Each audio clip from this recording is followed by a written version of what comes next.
GHSS Chavassery eco ക്ലബിന്റെയും office സ്റ്റാഫും കർഷകനുമായ പ്രഭാകരൻ എന്നവരുടെയും നേതൃത്വത്തിൽ സ്കൂളിലെ ലഭ്യമായ പരിമിതമായ സ്ഥലത്ത് ജൂൺ മാസം നെൽകൃഷി ആരംഭിക്കുകയും നവംബർ മാസത്തിൽ വിളവ് കൊയ്യുകയും ചെയ്തു.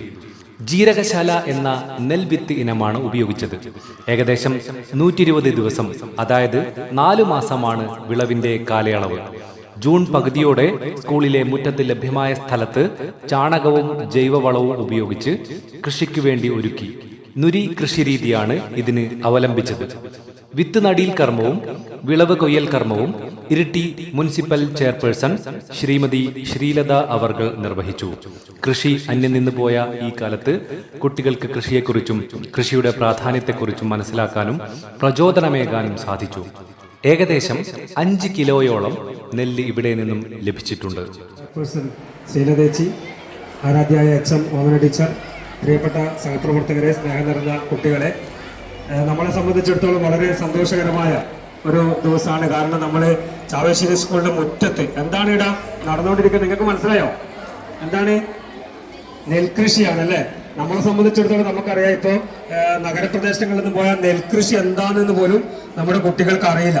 നെല്ല് കാണാത്ത ഒരുപാട് കുട്ടികളുള്ള ഒരു കാലത്താണ് നമുക്ക് സ്കൂൾ മുറ്റത്ത് ഇതുപോലെ ഒരു നെൽകൃഷി. ഇതെന്ത് നെല്ലാണെന്ന് മനസ്സിലായോ നിങ്ങൾക്ക്? എന്ത് നെല്ല? വളരെ മനോഹരമായ നല്ല മണമുള്ള ഒരു പുതിയ നെല്ലിനാണ് ഇവിടെ കൃഷി ചെയ്തിട്ടുള്ളത്. അപ്പോൾ ഈ പരിപാടിയിലേക്ക്, നമ്മുടെ ഇത് കൊയ്യുന്ന പരിപാടിയിലേക്ക് എല്ലാവരെയും ബഹുമാനപ്പെട്ട ചെയർപേഴ്സൺ ശീലതേച്ചി, അതുപോലെ തന്നെ HM, മറ്റെല്ലാവരെയും സ്വാഗതം ചെയ്തുകൊണ്ട് ഇതിൽ അധ്യക്ഷത വഹിക്കുന്നതിന് വേണ്ടി HM ക്ഷണിക്കുന്നു. നമ്മുടെ സ്കൂളിൻ്റെ മുറ്റത്ത് നെല്ല് അത് നമുക്കെല്ലാം കാണാൻ പാകത്തിന് വിളഞ്ഞ് പാകമായിരിക്കുകയാണ്. അതിൻ്റെ കൃഷി നമ്മൾ കുറേ മാസങ്ങൾക്ക് മുമ്പ് നടത്തി. ഇതിൻ്റെ വിളവെടുപ്പ് നമ്മുടെ നഗരസഭ ചെയർപേഴ്സൺ നടത്തുകയാണ്. അപ്പോൾ ഈ ചടങ്ങിലേക്ക് എല്ലാവരെയും ക്ഷണിച്ചുകൊണ്ട് ആ ഉദ്ഘാടന കർമ്മം നിർവഹിക്കാൻ ആദരപൂർവ്വം. ടീച്ചർ പറഞ്ഞ പോലെ നെൽകൃഷി നമ്മൾ കണ്ടത്തിൽ കൂട്ടിപ്പോയി തന്നെയാണ് മക്കളെ കാണിച്ചു കൊടുക്കല് എല്ലാ സ്കൂളിലും. അപ്പോൾ നമ്മൾ കണ്ടത്തിലൊന്നും പോകാതെ നമ്മൾ സ്കൂളിൽ തന്നെ നെൽകൃഷി ചെയ്താൽ സംരക്ഷിക്കുകയാണ് ചെയ്തിട്ടുള്ളത്. അതെങ്ങനെയാണ് ഉണ്ടാക്കുന്നതെന്നും അതെങ്ങനെയാണ് കൊയ്തെടുക്കുന്നതെന്നും ഒക്കെയാണ് നമ്മൾ കണ്ടുകൊണ്ടിരിക്കുന്നത്. അന്യം നിന്ന് പോകുന്ന ഒരു കൃഷിയാണ്. അപ്പോൾ അത് നമ്മൾ സംരക്ഷിച്ചു പോകാൻ വിദ്യാർത്ഥികളെ പ്രാപ്തരാക്കുക എന്ന ഉദ്ദേശത്തോടെയാണ് സ്കൂളിലും ഇതേപോലെ തുടങ്ങിയിട്ടുള്ളത്. നമ്മളൊരു പ്രഭാരാട്ടൻ കൃത്യമായി അത് പരിപാലിക്കുകയും അതിൻ്റെ എല്ലാ ദിവസവും അതെങ്ങനെയൊക്കെ ആയി എന്നുള്ളതെല്ലാം നോക്കി ഇന്ന് വിളവെടുപ്പാനായി എന്ന് പറഞ്ഞു. അപ്പോൾ ഇങ്ങളെയും കൂടി സാന്നിധ്യത്തിൽ നമ്മളത് വിളവെടുക്കുകയാണ്. എല്ലാവർക്കും എല്ലാവിധ ആശംസകളും നേരുന്നു.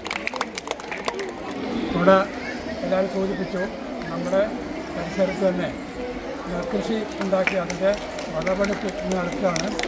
നമ്മുടെ പാടങ്ങളിൽ മാത്രമല്ല ഇപ്പോൾ നെൽകൃഷി ചെയ്യുന്നത്. വലിയ തോതിൽ കരപ്പറമ്പിൽ നെൽകൃഷി ഇപ്പോൾ ചെയ്യുന്നുണ്ട്. കഴിഞ്ഞ വർഷവും അതിൻ്റെ മുമ്പത്തെ വർഷമൊക്കെ പായം പഞ്ചായത്തിൽ ഏക്കർ കണക്കിന് ആണ് തൊഴിലുറപ്പ് തൊഴിലാളികൾ ഉൾപ്പെടുത്തിക്കൊണ്ട് നെൽകൃഷി കരപ്പറമ്പിൽ നെൽകൃഷി ചെയ്തിട്ടുള്ളത്. അപ്പോൾ നമ്മുടെ കേരളത്തിൽ നെൽകൃഷി അന്യം നിന്ന് പോയിക്കൊണ്ടിരിക്കുന്ന ഒരു കാലഘട്ടത്തിലാണ് നമ്മുടെ സ്കൂളിൽ ഇങ്ങനെ ഒരു നെൽകൃഷി ചെയ്യുന്നതിന് വേണ്ടി നിങ്ങളെ അധ്യാപകന്മാരും അതുപോലെ മറ്റ് ജീവനക്കാരും തയ്യാറാക്കുന്നത്. അങ്ങനെ തയ്യാറാൻ മുന്നോട്ട് വന്നിട്ടുള്ള അതിൻ്റെ സംഘാടകരെ ആത്മാർത്ഥമായി അഭിനന്ദിച്ചുകൊണ്ടിരിക്കുന്നതിന് എല്ലാവിധ ആശംസകളും നേർന്നുകൊണ്ട് നിർത്തുന്നു.